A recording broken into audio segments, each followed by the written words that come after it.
ഇന്ത്യയെ കീഴടക്കി മുസ്ലിം രാഷ്ട്രമാക്കാൻ വിഷൻ 2047. ഞെട്ടിക്കുന്ന രേഖകൾ പുറത്ത്. ഇന്ത്യയുടെ ആഭ്യന്തര സുരക്ഷയ്ക്കും അഖണ്ഡതയ്ക്കും കനത്ത ഭീഷണിയായി തീവ്ര ഇസ്ലാമിക ഗ്രൂപ്പുകൾ ഇന്ത്യയിൽ വളർന്നു വരുന്നുവെന്ന് വ്യക്തമായ തെളിവുകൾ വീണ്ടും പുറത്തു വന്നിരിക്കുന്നു.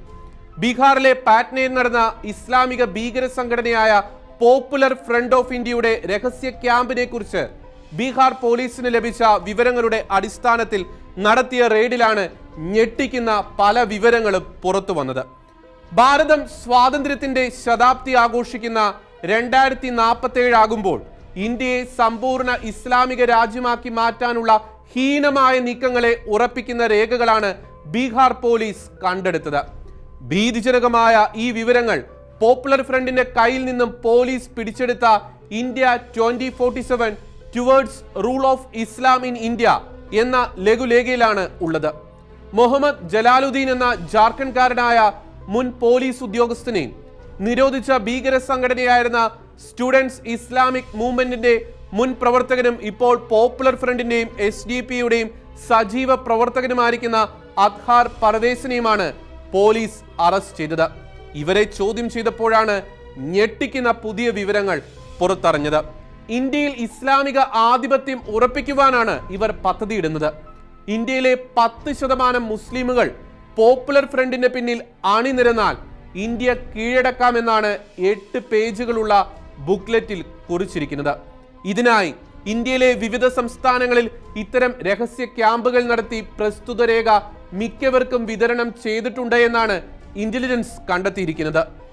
ഇന്ത്യയെ പൊളിറ്റിക്കൽ ഇസ്ലാമിന്റെ അധീനതയിലാക്കുവാനുള്ള തന്ത്രങ്ങളുമായി മുമ്പും ഇന്ത്യ 2047 എന്ന പേരിലും എംപവറിംഗ് ദ പീപ്പിൾ എന്ന പേരിലും വർണ്ണചിത്രങ്ങൾ അടങ്ങിയ പുസ്തകം ഇതിനു മുമ്പും ഇസ്ലാമിസ്റ്റുകൾ പുറത്തിറക്കിയിരുന്നു. കേരളത്തിലുള്ളവരെ ഏറ്റവും ഞെട്ടിക്കുന്ന വിവരം SDP-ക്കാരായ മലയാളികളും പാറ്റ്ന ക്യാമ്പിൽ പങ്കെടുത്തിരുന്നു എന്നതാണ്.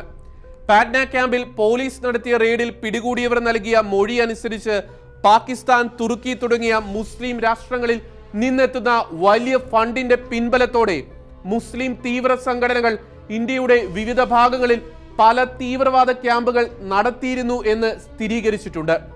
ഇന്ത്യ ഭരിക്കുന്ന പാർട്ടിയിൽ ജാതീയമായ വിഭാഗീയതകൾ ഉണ്ടാക്കി ഭിന്നത വരുത്തണമെന്നും നിർദ്ദേശമുണ്ട്. എതിരാളികളുടെ മനസ്സിൽ ഭീകരത സൃഷ്ടിക്കാൻ തുടരെ ആക്രമണങ്ങൾ നടത്തണം. സംഘടനയിലെ അംഗങ്ങൾക്ക് സായുധ പരിശീലനം നൽകാൻ പരിശീലകർ സംസ്ഥാനങ്ങളിൽ ഉടനീളം സഞ്ചരിക്കണം. ആയുധ പരിശീലന ക്യാമ്പുകൾ സംഘടിപ്പിക്കാൻ ജനവാസം കുറഞ്ഞ പ്രദേശങ്ങൾ തെരഞ്ഞെടുക്കണം. ഇതിനായി മുസ്ലിം ഭൂരിപക്ഷ മേഖലകളിൽ ഭൂമി വാങ്ങിക്കൂട്ടണം. ഇവിടങ്ങളിൽ ആയുധ സംഭരണം നടത്തണം. ഇത്തരത്തിൽ സ്വന്തമായി സൈന്യത്തെ സജ്ജീകരിക്കണമെന്നും സർക്കുലറിൽ നിർദ്ദേശിക്കുന്നു. ആയുധ പരിശീലനം ലഭിച്ച കേഡറുകളുടെ സഹായത്തോടെ ഇന്ത്യൻ ഭരണകൂടത്തിനെതിരെ ശക്തമായ സായുധ കലാപം നടത്താനുള്ള ഇവരുടെ നീക്കത്തെ പറ്റിയും വിഷൻ 2047 ബുക്ക്ലെറ്റിൽ പരാമർശിക്കുന്നുണ്ട്. ഇന്ത്യൻ ഭരണകൂടത്തെയും ഇവിടുത്തെ ഭൂരിപക്ഷമായ ഹിന്ദുക്കളെയും മുട്ടുകുത്തിക്കുവാൻ മറ്റ് ഇസ്ലാമിക രാഷ്ട്രങ്ങളുടെ പിന്തുണ ഈ തീവ്രവാദികൾക്കുണ്ടെന്നും ലഘുലേഖയിൽ അവകാശവാദമുണ്ട്. ഇന്ത്യയിൽ വിവിധ സംസ്ഥാനങ്ങളിൽ തീവ്രവാദ പ്രവർത്തനങ്ങൾ ഏകോപിപ്പിക്കാൻ ഭീകരന്മാരിൽ ചിലർ വ്യാജ പേരിൽ ഹോട്ടൽ മുറികളും യാത്രാ ടിക്കറ്റുകളും ബുക്ക് ചെയ്തിരുന്നതായും പോലീസ് കണ്ടെത്തിയിട്ടുണ്ട്. നമ്മുടെ ശക്തി ബോധ്യപ്പെട്ടാൽ പുറത്തു നിന്നും സഹായമെത്തും.